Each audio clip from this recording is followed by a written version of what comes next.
What's up, craft beer aficionados? Flying Brian J here. So I was trying to do a slow motion pour, which I've been doing a lot of lately, for Scratchtown Brewing out of Ord, Nebraska. Their Tiny Tiles, a single hopped pale ale with just mosaic hops. But evidently my glassware wasn't clean enough, so I don't feel like I should publish that because that's not what I'm all about. You know, I'm all about drinking high class, high level craft beer, and I want it to be out of a solid glass. So I poured it into my Teku, and you could see a lot of carbonation on the side of the thing.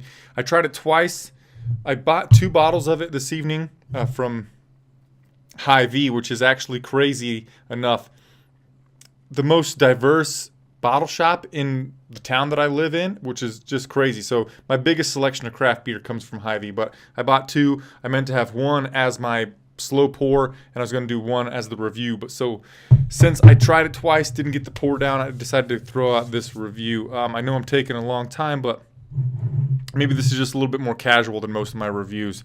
All right, so let's talk about the bottle. I think that it fits with Scratchtown's logo and their branding. Once again, I love their Hornets or whatever. Tiny Tiles, I like that it's a mosaic hop, right? Since they use mosaic hops, which is kind of cool. Tiny Tiles, mosaic, you get the picture. And again, I love that Scratchtown they hand write the bottle date on here. This was a 1/10 of 2017. But let's go ahead and read the bottle. Sandhill's finest bottle conditioned ale, best enjoyed from a glass at 40 degrees Fahrenheit. Of course, enjoy it from a glass. We're not savages, are we? We don't drink beer out of bottles, straight out of cans. That's not what we do around here in the craft beer section of beer connoisseurs, right? A single hop pale ale with mosaic hops, this beer offers a complex array of tropical fruit, citrus, berry, herbal, dank, earthy, and slight pine characteristics. 2-row barley and honey malt comprise the malt backbone. Tiny Tiles finishes a touch dry, crisp, and refreshing. Perfect for summer sessions.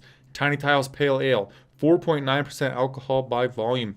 I don't have a bead on the IBU, but we can just talk about that in the taste. So I already have it here in my Teku, which again was too dirty for the pour for some reason. I tried it twice, cleaned the damn glass, didn't work out for me. I just can't put out content of that caliber. So yeah, let's drink it. Cheers. So, I forgot to do the smell, but the smell, it's exactly what you would expect from a single malt or single hop mosaic hop beer. Mosaic hop shining through, lots of citrus. They described it aptly. I'm getting a little floral, a little piney, mostly citrus though on the smell. On the taste, that's where I'm getting a little bit of the herbal, little dank, little piney, a little bit of citrus on the tongue, but mostly it's the herbal piney. And like they mentioned, the sessionability, it's kind of like a summertime easy drinking ale at 4.9% alcohol by volume. It's thin. It's a lot more thinner than what I would think a pale ale should be. The color, it's a nice color. You can't see it in my camera really well. I don't have it calibrated that fantastically, so I look a little prettier, but it's really, really murky. There's no clarity going on in here. It's like an orange, copper, dark brown mixture of colors. Taste, yeah, I mentioned it's real thin on the mouth. I got that piney. I just threw out a burp there. Excuse me, first of all. Pardon me. Yeah, a lot of piney happening there. Now, I've had their Wonder Twins and Tiny Tiles. They're the only 2 beers that I've ever tried from Scratchtown. I know that I live somewhere near them.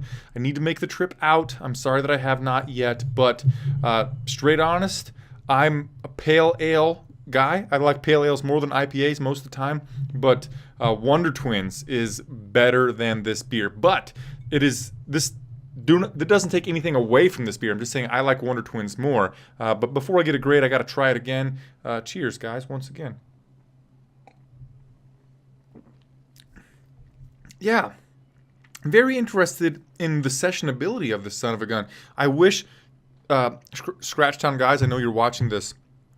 I wish you would distribute some 12-ounce bottles or cans, whatever, instead of the 22s. But don't get me wrong, guys. I love you. I love this beer, but it is sessionable, so I want to drink more of them.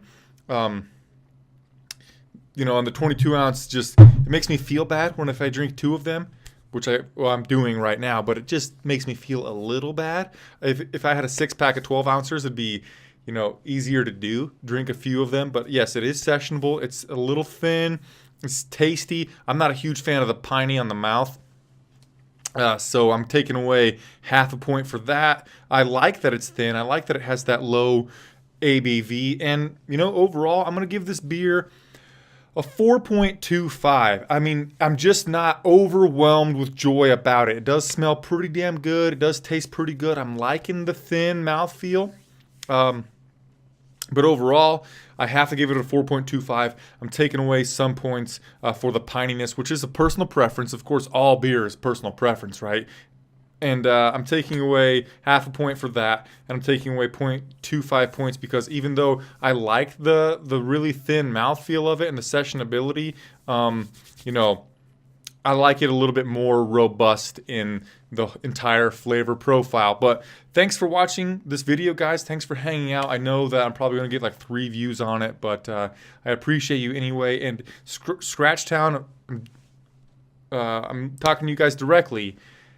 I'm sorry that I gave it a 4.25 and not higher, but I want to be honest, and I can't wait to get out there and try some more of your beers. Thanks for watching, guys. I'll see you on my next video. Namaste. I do namaste when I'm doing MMA videos. I love yoga, and I wanted a good ending for that, but it just makes more sense to end beer videos with cheers. So, cheers.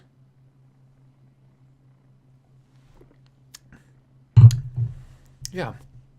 A little piney, little dank on the tongue. Not my thing.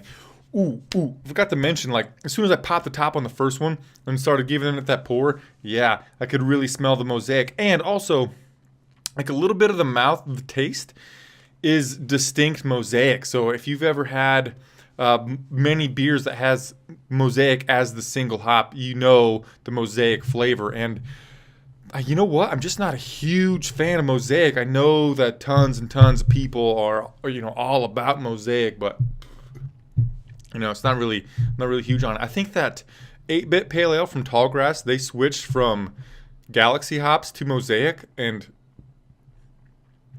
I'm interested to try that because I think Galaxy hops, you know, of course they're scarce, they're hard to come by. They're fucking fantastic. I love the flavor that Galaxy hops provide, and also the aroma that they provide is outstanding, just incredible. You know, I reviewed Crux Fermentation Project's Cast Out IPA yesterday, and also the old 8-Bit was pretty damn fantastic with those Galaxy hops. And today on MidwestSupplies.com, I ordered myself 4 ounces of Galaxy hops. Now, of course, the homebrew section is, you know, we get the last picking, so they're probably shitty Galaxy hops, but nonetheless, I've never made a beer with them, and you know what? Maybe I'll try to make Tiny Tiles myself, do a clone, but switch it up, give it them Galaxy hops, y'all. Again, thanks so much for hanging out. I appreciate you so very much. I'll see you on my next video.